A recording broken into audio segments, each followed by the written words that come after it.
Welcome back to Nikki's Scrapbooking Adventures. Today is Mix It Up Monday, and this is where we take a sketch. And this month's sketch is inspired by blueprints, 2-photo sketch, and we take this sketch and add some mixed media to it.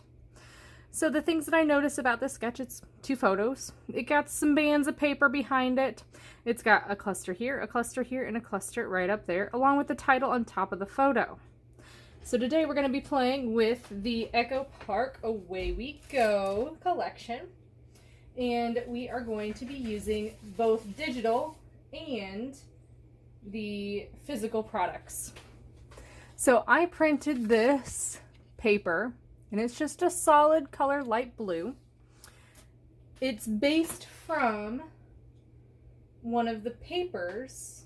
I pulled the light blue color from this paper on my computer into my Silhouette, and then was able to fill a square with this color so that I could print it out as a solid colored background. So you can see the coloring is just a smidge off. I based it on this paper on my computer, but when it printed out, it was a light blue. So just be cognizant of when you mix physical and digital products from the same collection, stuff is going to change a little bit, okay? I chose to do this because I want to build a sky.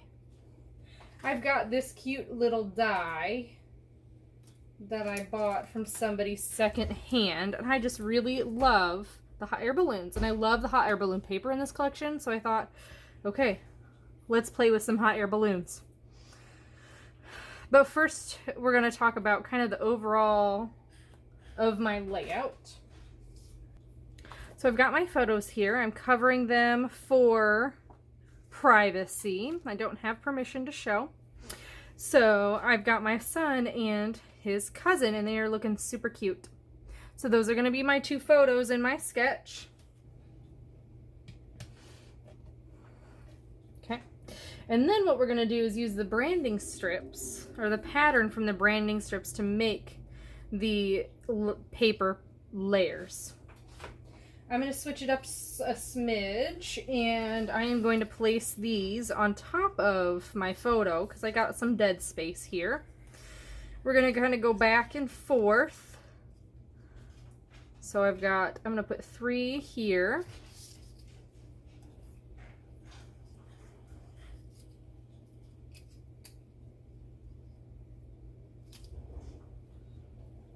And then I'm going to put 3 kind of overlapping, just a smidge, right on top of there.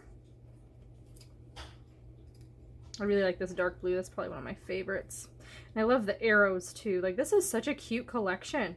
Not even for just traveling. I just think it's wonderful. So that, I'm going to use the yellow instead because I already have that color up there. That is going to be my paper layers over here. And then for my hot air balloons, I'm going to have one land right here.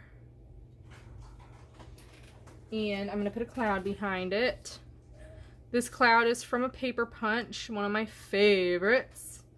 And I'm going to put another one right here to kind of cover up that spot right there. And then, just like my sketch, I'm going to move these down. We're going to put another one right up here. So I've got 3 hot air balloons. I've got some clouds that are going to kind of peek around and under and all the fun things. And then I've got my title, which is going to be Special Day. And that is in wood veneer. I thought that was a good way to tie in some of that brown color from the baskets. I've got this here. I haven't decided if I'm going to use that yet. I kind of like the way this is looking so far. I did use some Distress Oxide inks to create the backgrounds for my clouds, so I just have to decide where I want them. I kind of want this bright one right up top here. And then let's put the pink one next to the little lady.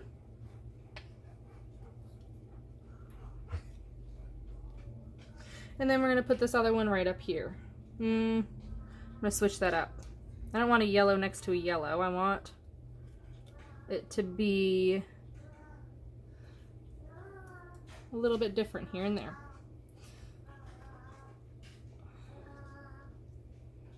Just like that. So I've got some mixed media in my hot air balloons, but I'm going to add a little bit more. So I thought about doing some white splatters around each cluster. Then I remembered I had this stuff, Glitterific Polka Dots by Folk Art. So essentially what this is, it's an acrylic paint, but you cannot add water to it like you can normal acrylic paint to make it kind of spread. I tried it, did not work. This is thicker. It's almost like a gel that is housing these little silver dots. So I thought it would be fun to add a couple swishes of the silver dots back and forth behind my hot air balloons. So we're gonna go ahead and do that. I'm gonna remove the things I do not want to be covered. I'm gonna grab kind of a crappy brush because I don't know how this is gonna, actually, you know what I'm gonna use? I'm gonna use a spatula thing that you would use for clay, not clay, modeling paste that you would use for modeling paste. So I'm just gonna swipe it. This dries clear behind the dots. So really what I'm looking for are the dots. That's what is going to appear. See how it's clear already? So let's go from where my photo is to the outside. See how I can add a little bit more and be confident. Now I did test this on other paper first, so I kind of know how this is going to react when it dries.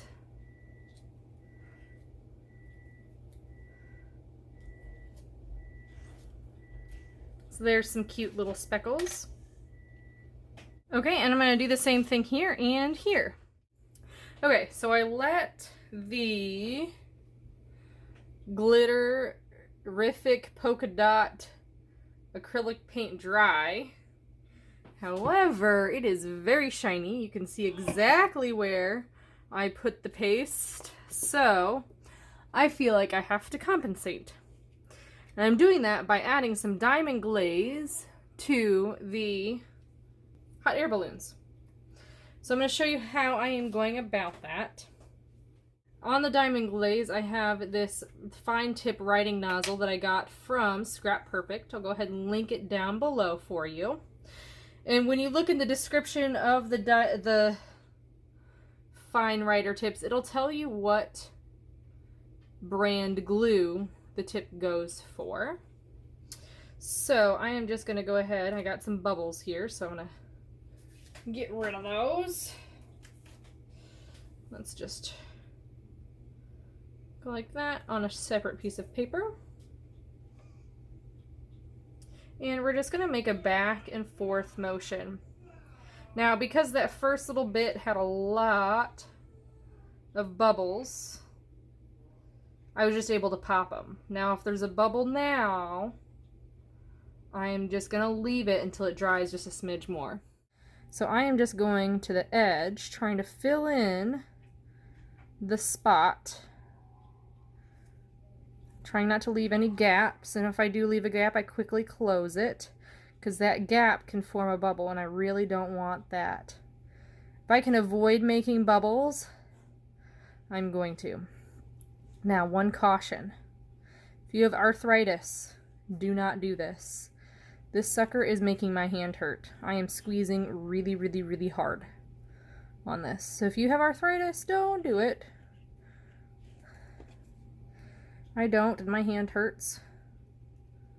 So, but this is a large area. If it's a smaller area, you don't have to worry so much about it, but every once in a while, I just want to do a large area. So I'm adding this glossy dimensional glue so it counteracts the fact that the space behind it is glossy as well. So it makes it flow a little bit better. Now, one thing when you do use this tip, you gotta wipe it off, and you can stick the little pin right back in, and you're good to go. This like top is actually supposed to come off, but whatever glue I use, doesn't matter if it's tacky glue or diamond glaze or another kind, I just can't seem to only take this part, the white part, off. So I just live with it, not a big deal. And that is my layout for Mix It Up Monday. I hope you enjoyed this video. Please like, comment, and subscribe, and I will see you next time.